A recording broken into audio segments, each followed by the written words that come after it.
الحمد لله نحمده ونستعينه ونستغفره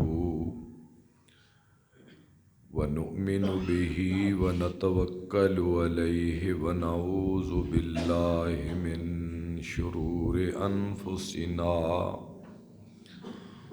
ومن سيئات أعمالنا من يهده الله فلا مضل له ومن يضلله فلا هادي له وأشهد أن لا إله إلا الله وأشهد أن محمدًا عبده ورسوله اللهم صل على محمد وعلى آل محمد كما صليت على إبراهيم وعلى آل إبراهيم إنك حميد مجيد اللهم بارك على محمد وعلى آل محمد كما باركت على إبراهيم وعلى آل إبراهيم إنك حميد مجيد أما بعد فإن خير الحديث كتاب الله وخير الهدي هدي محمد صلى الله تعالى عليه وآله وسلم وشر الأمور محدثاتها وكل محدثة بدعة وكل بدعة ضلالة وَكُلَّ ضَلَالَةٍ فِي النَّارِ أعوذ بالله السميع العليم من الشيطان الرجيم بسم الله الرحمن الرحيم واذكروا إذ أنتم قليل مستضعفون في الأرض تخافون أن يتخطفكم الناس فآواكم وأيدكم بنصره ورزقكم من الطيبات لعلكم تشكرون سبحان ربك رب العزة عما يصفون وسلام على المرسلين والحمد لله رب العالمين.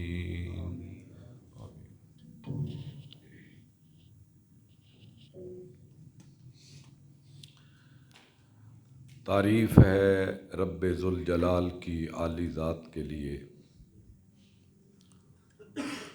درود و سلام اولین و آخرین کے امام حضرت محمد کریم صلی اللہ تعالی علیہ وآلہ وسلم کی مبارک ذات پر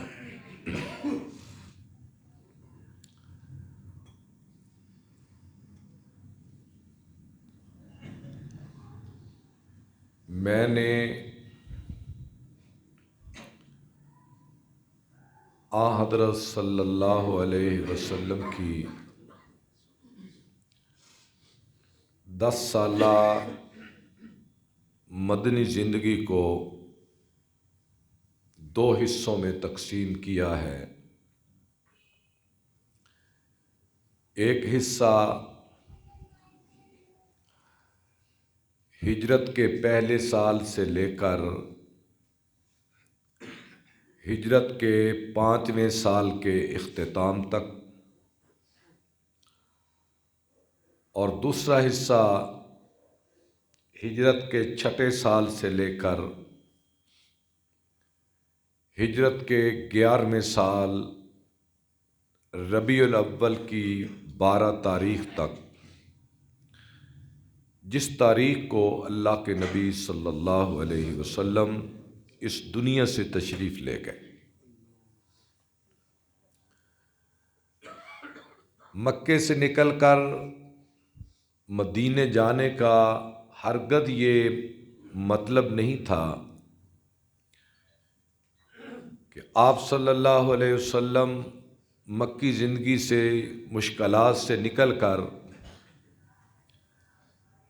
کسی ایسی جگہ پہ جا رہے ہیں جہاں حضور کے لیے امن ہی امن ہوگا، اور آپ پاؤں کھول کر سوئیں گے اور آرام کریں گے، ہرگز نہیں، بلکہ مکی زندگی سے آپ کی مدنی زندگی اور مشکل ہے۔ اگر تھوڑی سی گہرائی سے اس کا مطالعہ کریں ہمیں نظر آتا ہے کہ مدنی زندگی میں جتنے دکھ حضور نے اٹھائے ہیں شاید وہ مکی زندگی میں حضور نے اتنے دکھ نہ اٹھائے ہوں۔ یہ پہلے 5 سال حضور کی دفاعی زندگی ہے جس میں آپ صلی اللہ علیہ وسلم نے مختلف طالع آزماؤں کا مقابلہ اس حالت میں کیا کہ آپ کو چاروں ناچار ان کا مقابلہ کرنا پڑا، اور 5ویں سال جب وہ ختم ہوتا ہے، جو خندق کا سال کہتے ہیں ہم جسے، جنگ خندق کا سال، اس کے بعد آپ نے فرمایا تھا کہ بھئی پہلے 5 سال تو لوگ ہم پہ چڑھ کے آئے تھے مدینے میں، لیکن انشاءاللہ آج کے بعد ہم پوری دنیا پہ چڑھ کے جائیں گے۔ ایک 5 سال کے بعد کی زندگی ہے اور ایک 5 سال پہلی زندگی ہے۔ میں آج کے خطبے میں مختصراً چلتے چلتے اشارتاً کرتے ہوئے ان 5 سالوں کا ذکر کروں گا کہ اس میں کون سے اہم واقعات پیش آئے نبی پاک صلی اللہ علیہ وسلم۔ پچھلے جمعے میں میں نے اپنی بات یہاں چھوڑی تھی کہ ہجرت کے دوسرے سال رمضان کے مہینہ آپ بدر سے کامیاب و کامران واپس لوٹے۔ 2 ہجری میں ایک تو بدر کا واقعہ پیش آیا اور ایک رمضان کے روزے فرض ہوئے، اور تیسری بات پہلی عید اسلام میں 2 ہجری میں ادا کی گئی۔ جب آپ بدر سے واپس آئے تو یہ رمضان کا آخری دن تھے، تو پہلی عید پڑھی گئی اور اسی موقع پر صدقۃ الفطر واجب قرار پایا کہ ہر مسلمان صدقہ فطر ادا کرے، اور اس کی حکمت یہ تھی کہ ان دنوں میں مسلمانوں پر جو غربت و افلاس تھا اس کا حال کیا بیان کیا جا سکتا ہے۔ اس سے ایک دوسرے کے تعاون کی راہ کھلی اور صدقۃ الفطر لوگوں نے ادا کیا، اور نماز عید، عید الفطر پہلی اسلام کی عید 2 ہجری میں پڑھی گئی۔ مسلمانوں نے نئے لباس پہنے اپنی طاقت کے مطابق، اور جب عید پڑھ کر واپس آئے تو 2 ہجری میں زکوٰۃ کا نصاب مقرر ہوا، زکوٰۃ کے احکام اترے تاکہ مال گردش کرے، امراء کا مال غرباء تک پہنچے اور اسلام کی گری پڑی معیشت کو سہارا ملے۔ زکوٰۃ کا تعین کیا گیا، اس کے احکام اترے اور اس کا نصاب مقرر کیا گیا 2 ہجری میں۔ جب زکوٰۃ آنے لگی مسلمانوں نے خرامہ خرامہ چل کر خوشی خوشی عید ادا کی، اور بدر کی فتح کی وجہ سے مسلمانوں کا ایک رعب مدینے میں قائم ہو چکا تھا۔ اب عید پڑھنے کے بعد مسلمان اپنے گھروں کو جب واپس لوٹے تو یہ آیت مبارکہ اتری جو میں نے اس وقت پڑھی ہے۔ یہ سورہ الانفال کی آیت ہے۔ ترجمہ کیا ہے؟ وَاذْكُرُوا، اے محمد کے اصحاب صلی اللہ علیہ وسلم، یاد کرو، اذ انتم قلیل، مکے میں جب تم بہت تھوڑے تھے، مستضعفون فی الارض، اور تم بڑے کمزور تھے، ضعیف تھے، تخافون، تم راتوں کو دن کو ڈرتے رہتے تھے ان یتخطفکم الناس کہ کہیں لوگ تمہیں قتل نہ کر دیں، تمہیں اچک کر نہ لے جائیں، تمہیں اٹھا کر نہ لے جائیں۔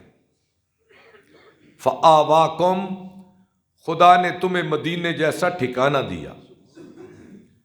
وَأَيَّدَكُمْ بِنَصْرِهِ، اور پھر بدر میں تمہاری کمال مدد میں نے کی۔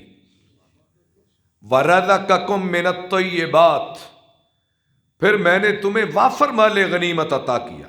لَعَلَّكُمْ تَشْكُرُونَ، اب تم عید پڑھ کر خدا کا شکر ادا کرو۔ تو صحابہ بڑے خوش ہوئے، لیکن یہ صحابہ کی خوشی اور فتح مدینے کے منافقوں کو اور مدینے کے یہود کو بھاتی نہیں تھی ایک آنکھ بھی۔ اور مدینے میں 3 قبائل یہود کے آباد تھے، ایک کا نام بنی قینقاع، ایک کا نام بنی نذیر اور ایک کا نام بنی قریظہ۔ یہ 3 یہود کے قبائل مدینے میں بڑے طاقتور موجود تھے۔ اب بدر کی فتح ان کے سینوں پہ سانپ بن کر لوٹ رہی تھی، اندر اندر سے جلتے تھے اور حضور کو دھمکیاں دیتے تھے کہ تمہارا واسطہ مکے کے اناڑیوں سے پڑا ہے، جب ہم سے پڑا تو پتہ چل جائے گا کہ میدان کا مرد کون ہوتا ہے۔ یہ دھمکیاں حضور کو دیتے بنی قینقاع کے لوگ۔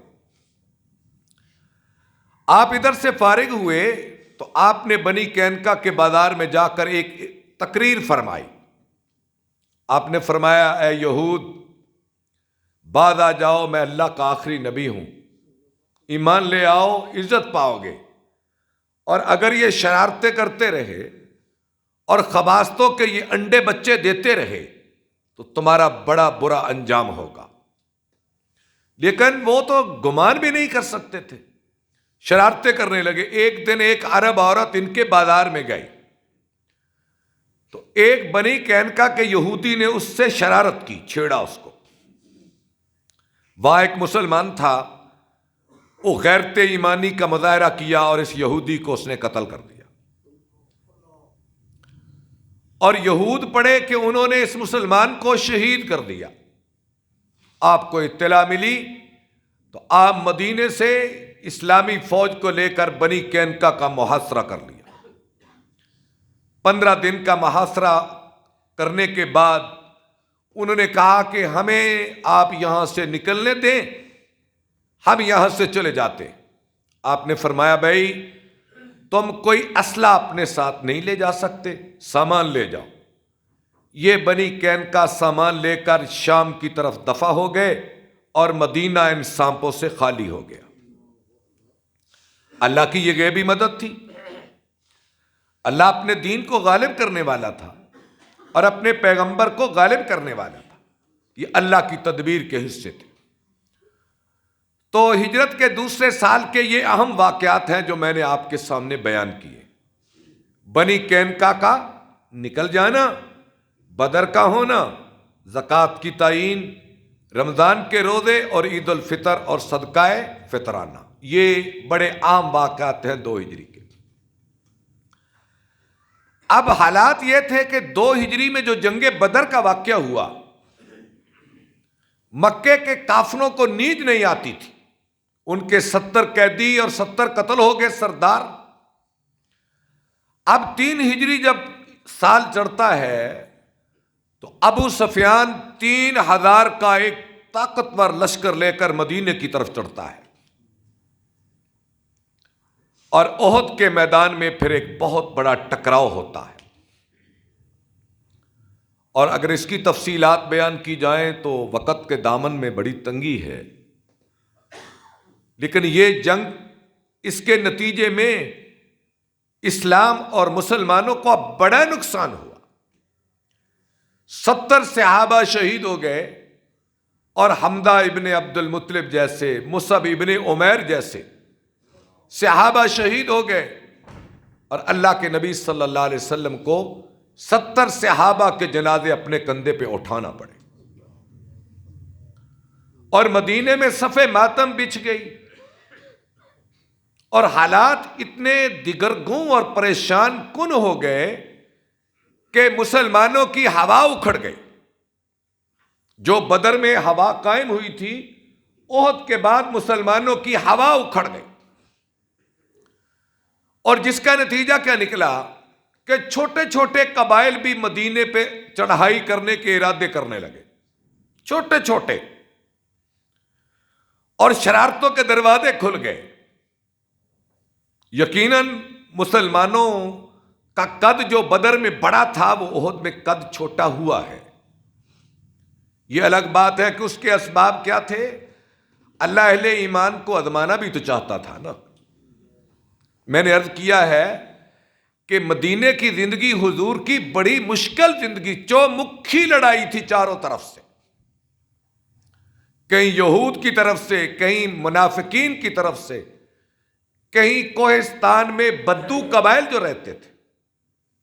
ہر طرف سے خطرات ہی خطرات تھے. اور احد کی جنگ کے بعد تو خطرات بڑے بڑھ گئے، اور چھوٹے چھوٹے قبائل کے اندر اتنی جرت پیدا ہو گئی کہ ازل و کارا دو قبائل ہیں. ازل اور کارا یہ دو قبائل تھے.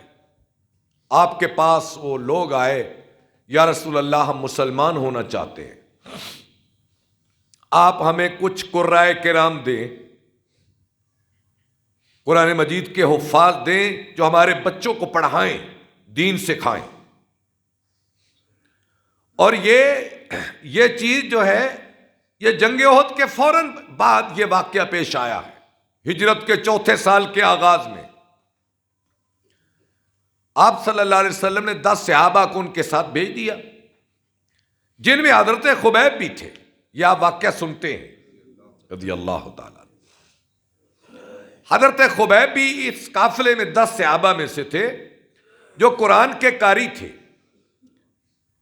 یہ ازل و کارا کے 2 قبیلے جب 10 صحابہ کو لے گئے، راستے میں 8 صحابہ کو شہید کر دیا اور 2 کو گرفتار کر کے مکے کی منڈی میں بیچ دیا، جن میں حضرت خبیب بھی تھے. اور پھر آپ سنتے ہیں حضرت خبیب کی سولی پہ چڑھائے جانے کا واقعہ پیش آیا.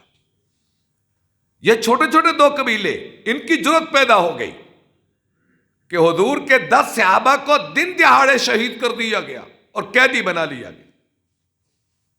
اور ابھی کچھ ہی دن گزرے تھے، 4 ہجری کے چند دن گزرے تھے کہ اہل نجد آ گئے، قبیلہ رال و زکوان کے لوگ، کہ یا رسول اللہ ہماری قوم مسلمان ہونا چاہتی ہے، ہمیں کچھ لوگ دیں، پڑھے لکھے لوگ دیں. تو آپ نے 70 صحابہ کو ان کے ساتھ بھیج دیا، اور ان قبیلہ رکوان کے لوگوں نے 70 صحابہ کو شہید کر دیا. یہ بیر معونہ پہ واقعہ پیش ہوا ہے، جو آپ تاریخ میں اس کی پوری تفصیل سنتے ہیں. میں یہ 2 واقعات کی نشاندہی اس لیے کی ہے کہ احد کے بعد مسلمانوں کا جو رعب قائم تھا وہ کم ہو گیا، اور چھوٹے چھوٹے قبائل کے اندر اتنی جرت پیدا ہو گئی کہ کبھی 10 کو کبھی 70 کو لے جا کر اپنے علاقوں میں ذبح کر رہے ہیں. اور حضور صلی اللہ علیہ وسلم کی طبیعت پہ یہ صدمہ اتنا گراں گزرا کہ آپ نے 1 ماہ تک ان قبائل کے لیے نماز فجر میں بد دعا کی، جسے آپ قنوت نازلہ کرتے. یہ حضور کی سنت یہاں سے شروع ہوئی، قنوت نازلہ. آپ نے 1 ماہ تک ان پہ بد دعا کی، یا اللہ ان کا تو مواخذہ کر، ان کو پکڑ، یا اللہ اس طرح پکڑ جس طرح تیری شان کے لائق ہے. انہوں نے تیرے ایمان والے بندوں کو ذبح کیا دن دہاڑے، اور اگر وقت آیا تو اس کا حساب ضرور لیا جائے گا. یہ 4 ہجری ہے، 4 ہجری، جس میں حالات پیچھے کو آئے. اور منافقین جو تھے اندر سے، جو شرارتوں اور خباستوں کے انڈے بچے دے رہے تھے، ان سے رابطے تھے ان مخالفین کے. آئے روز کوئی نہ کوئی شرارت اندر اور باہر سے ہوتی رہی. اور حضور نبی پاک صلی اللہ علیہ وسلم کی بیدار مغز قیادت بہرحال ہر چیز پہ اپنی نظر جمائے بیٹھی تھی. اور اسی کے ساتھ بنی نذیر، یہ دوسرا قبیلہ ہے یہود کا، ان کے اندر اتنی جرت پیدا ہو گئی، اتنی جرت پیدا ہو گئی، وہ سمجھنے لگے کہ مکے کے قریشی احد میں آ کر 70 کو مار گئے دن دہاڑے، اور یہ نبی پیغمبر صلی اللہ علیہ وسلم جا کر اہل مکہ سے انتقام نہیں لے سکے، یہ ہمارا کیا کریں گے؟ میں نے جیسے ایک جملہ بولا تھا آج سے 2-3 جملے پہلے کہ مزاحمت مفاہمت کے راستے پیدا کرتی ہے۔ جتنا جو آدمی لڑنے کے لیے تیار ہوتا ہے اس سے کوئی نہیں لڑتا،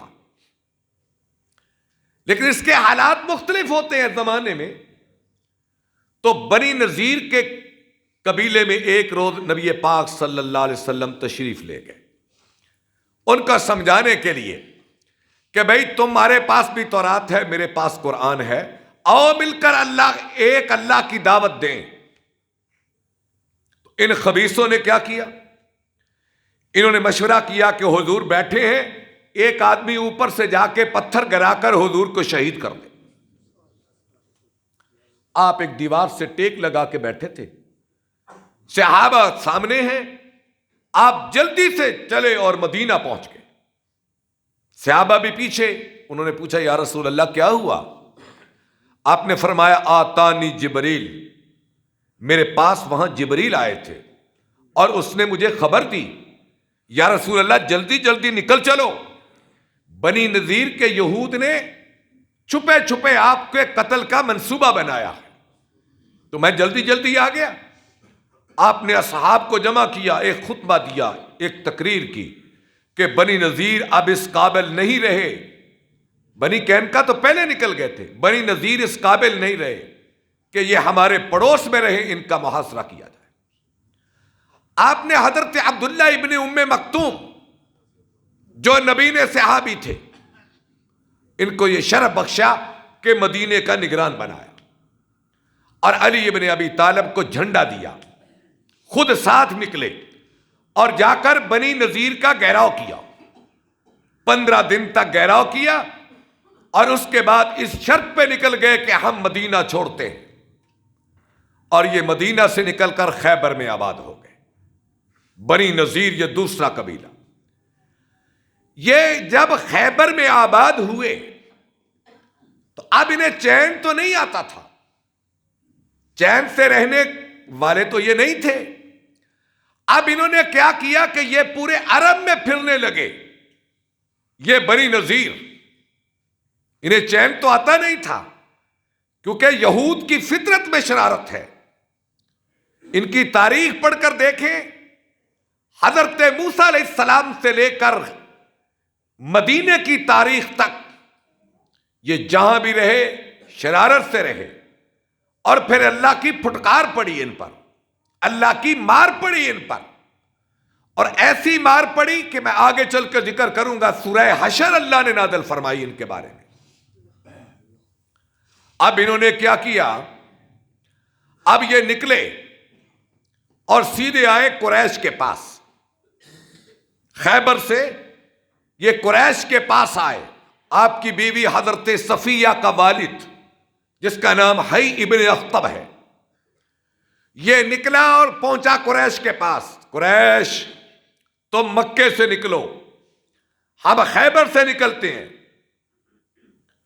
اور مدینے کے گرد و پیش میں جتنے قبائل ہیں میں ان کو جمع کرتا ہوں، اور مدینے کی اینٹ سے اینٹ بجا دیں، اور محمد عربی اور اس کے ساتھیوں کو قتل کر دیں۔ اتنا بڑا لشکر تیار کریں کہ مدینے کی آبادی سے بھی بڑا ہو۔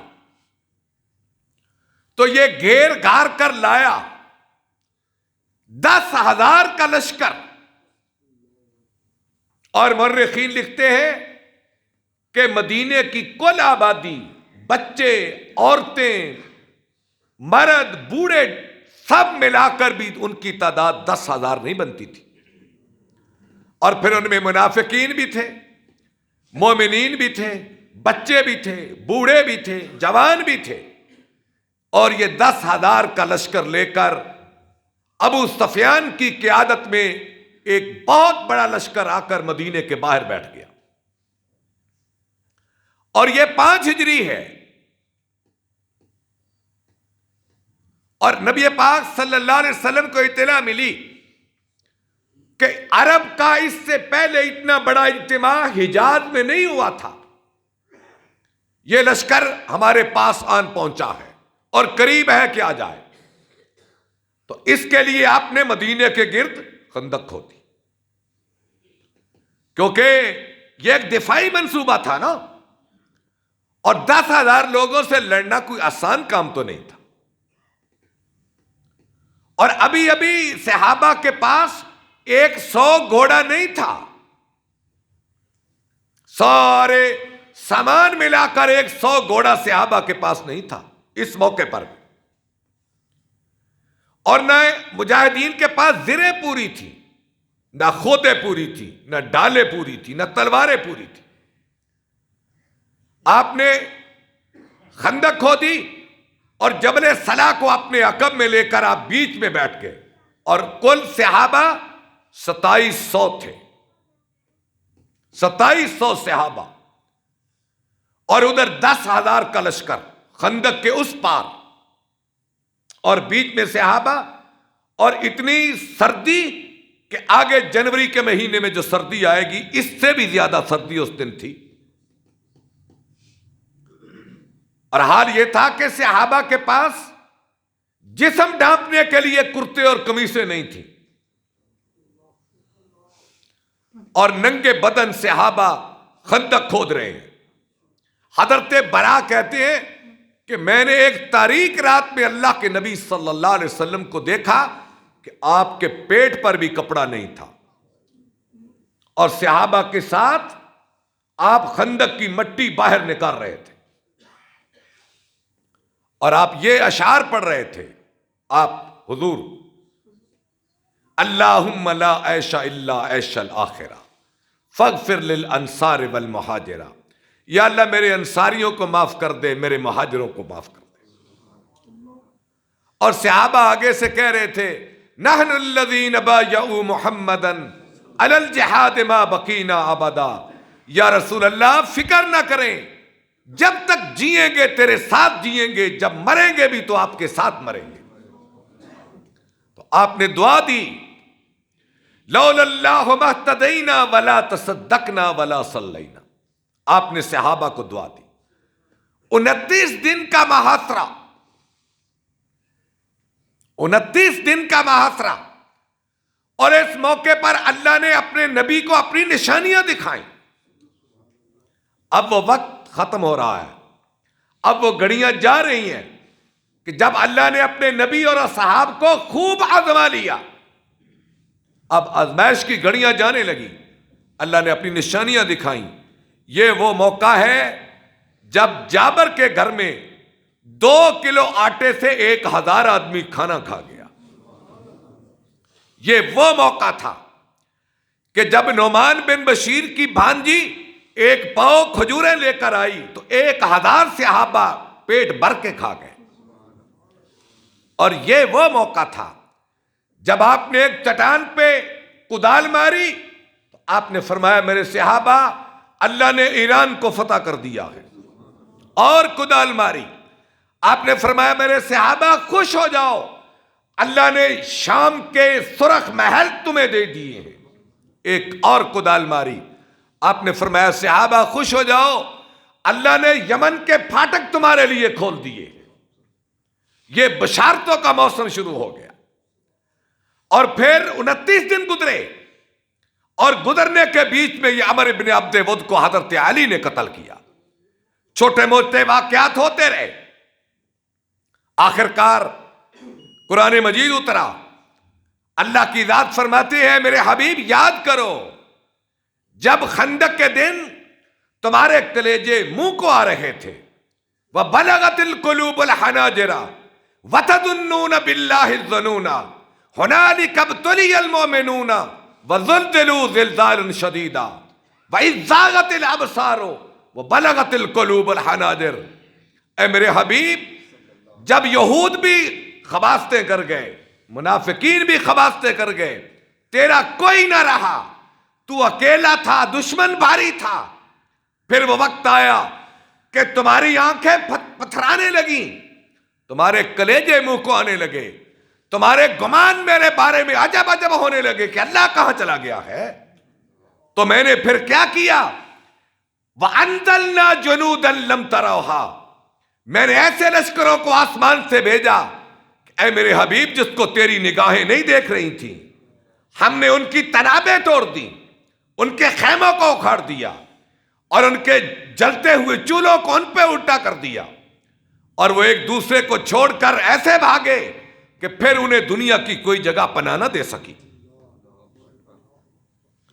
آپ جب صبح اٹھے 29 دن کے بعد تو میدان صاف ہو چکا تھا، کوئی کافر موجود نہ تھا، ان کی سواری نہ تھی، ان کے نشان تک نہ تھے۔ صبح اٹھی تو اللہ کے نبی خوش ہو گئے اللہ کی مدد کو دیکھ کر۔ آپ واپس لوٹے اور واپسی پر یہ تاریخی جملے